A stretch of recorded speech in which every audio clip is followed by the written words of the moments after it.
Com o passar dos anos, como você vê muito bem nessa figura aí, à medida que os anos vão passando, a gente vai perdendo musculatura, a gente vai perdendo massa magra. Não aparece, não é evidente, porque à medida que nós vamos perdendo a massa muscular, ela vai sendo substituída por gordura. Então, se o meu bíceps tem uma medida quando eu tinha 19 anos, e agora eu tenho 59, ou 69, ou 79, e eu meço o meu bíceps, a diferença não é muito grande. Só que aos 19 anos, ele era predominantemente o que está à esquerda, que era músculo, e agora, aos 79, ele já é o músculo, mas boa parte gordura. O diâmetro permanece mais ou menos igual. Por isso que a força muscular vai diminuindo, principalmente a partir dos 40 anos. Porque você vai perdendo isso aí. Se você perde isso aí, você perde músculo, e você começa a ficar cada vez mais fraco, isso tem um nome, isso se chama sarcopenia, onde vai chegar uma hora que você não vai conseguir andar mais, você vai arrastar os seus pés. Você vai num asilo de idosos, você tem as pessoas arrastando os pés, porque elas não têm mais musculatura para levantar o esqueleto, elas têm que arrastar o pé. Elas são sarcopênicas. Todos nós, se não fizermos alguma coisa, se não cuidarmos, se não fizermos atividade física, caminhamos para um dia não conseguir atravessar a rua sozinho. Isso é óbvio, porque nós vamos perdendo a musculatura. Então, se você quer manter-se jovem, apesar da idade, você tem que cuidar de estimular essa musculatura com atividade física para que ela não vá atrofiando. Ficou claro? Muito bem. Você está vendo aí de um lado o velocista, de um lado o fundista.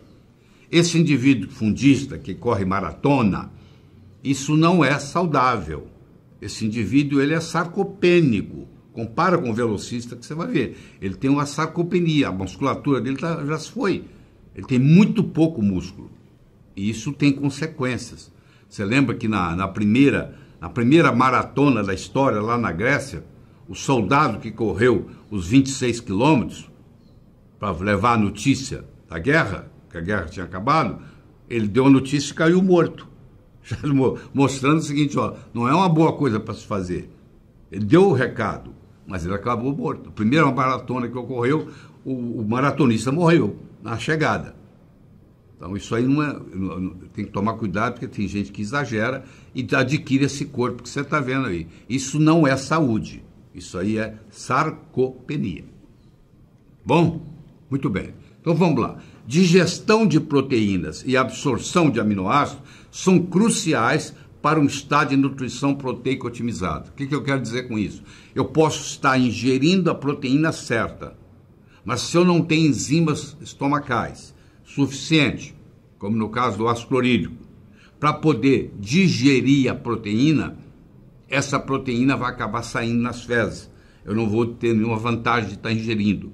O processo não é só ingestão. Ingestão é parte do processo. Para fazer a absorção, eu preciso de fazer a digestão. Eu tenho que fazer a ingestão, a digestão, a absorção. Estou aqui. Eu estou ingerindo a proteína certa ou não? Pode ser que sim, pode ser que não. Eu estou ingerindo a quantidade suficiente de proteína ou não? Pode ser que sim, pode ser que não. Essa ingestão vai ter que ser digerida, então você tem que tomar cuidado, porque às vezes proteína ingerida à noite é complicado, porque não é uma hora que o seu estômago está bom para trabalhar. Uma coisa é você comer uma feijoada ao meio-dia, outra coisa é você ingerir uma feijoada à meia-noite. Não é a hora do estômago estar sobrecarregado. Então, menos proteínas da carne da feijoada vai ser absorvida, porque você comeu lá à meia-noite ao invés de comer ao meio-dia. Então, a digestão é importante. A absorção é importante. Se eu tenho uma síndrome má absortiva, pode ser que eu digira e não absorva. E se eu absorver, não acabou ainda não, eu tenho que utilizar. Eu preciso de um transporte e uma distribuição daqueles aminoácidos, e aí eu vou utilizar na forma anabólica ou catabólica, eu vou fazer um anabolismo, pegar esses aminoácidos, fazer novas proteínas e renovar minhas proteínas que estão velhas, ou eu simplesmente não vou utilizar e vou fazer uma excreção. E é o fígado e os rins que vão sobrecarregar. Então, se eu ingerir proteína demasiado, eu estou sobrecarregando o meu sistema, eu estou sobrecarregando o meu fígado, eu estou sobrecarregando os meus rins. Então, aqui eu vou lhe dar uma ideia melhor da história. Imagine que saía uma parede do intestino, e lá em cima você comeu um bife, uma proteína, essa proteína caiu no lume do estômago, no lume do intestino, ela foi digerida por enzimas, que foi quebrado em aminoácidos e peptídeos, eles são absorvidos nas vilosidades do intestino que você está vendo ali, ele vai até ser absorvido, chegar no sangue que está lá embaixo, no slide, olha lá, onde está em vermelho lá, está o sangue. Então você comeu a proteína, ela foi digerida em aminoácidos e pequenos peptídeos, na parede os peptídeos vão virar aminoácidos e vão ser absorvidos e vão cair no sangue. Quando isso cai no sangue, provavelmente na forma de aminoácido ou de pequenos peptídeos, porque se cair no sangue na forma de proteína, como eu já mencionei, vai ser um corpo estranho e vai gerar anticorpos. Então, no sangue, eu tenho dois caminhos. Eu posso usar esses aminoácidos e esses peptídeos para fazer um anabolismo, ou eu posso não utilizá-lo e fazer um catabolismo, e metabolizar isso na forma de energia. Como eu já disse, a proteína não é um nutriente energético, por natureza. Então, a gente não deve contar com a proteína para queimar caloria. Mas se eu não utilizei ela anabolicamente, essa proteína na forma de aminoácido tem que ser eliminada. E eu vou sobrecarregar o fígado e os rins para fazer isso. O anabolismo eu faço na forma de transaminação nos aminoácidos e o catabolismo eu faço na forma de desaminação. E claro que vai gerar nitrogênio. Quando eu fizer um catabolismo daquilo que eu não utilizei, ingeri, absorvi, mas não utilizei, e vai sair na urina.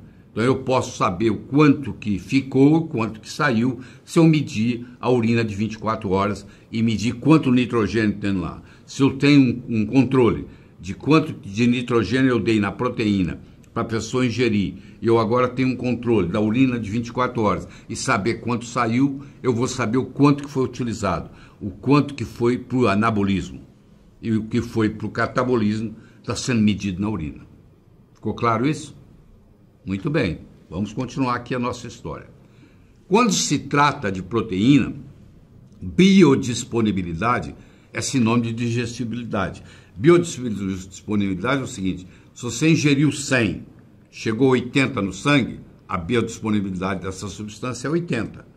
Essa biodisponibilidade, do que diz respeito à proteína, vai depender da digestão, dos enzimas que estão lá para quebrar a proteína em aminoácidos.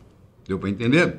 Muito bem. Olá, colega médico. Estou aqui para lhe convidar para o próximo pós-graduação da Uningá, Centro Universitário Ingá, que vai começar em novembro. São 360 horas de sala de aula em 18 meses. Bom, se estiver interessado, o telefone está aparecendo aí. Tá bom? Até lá.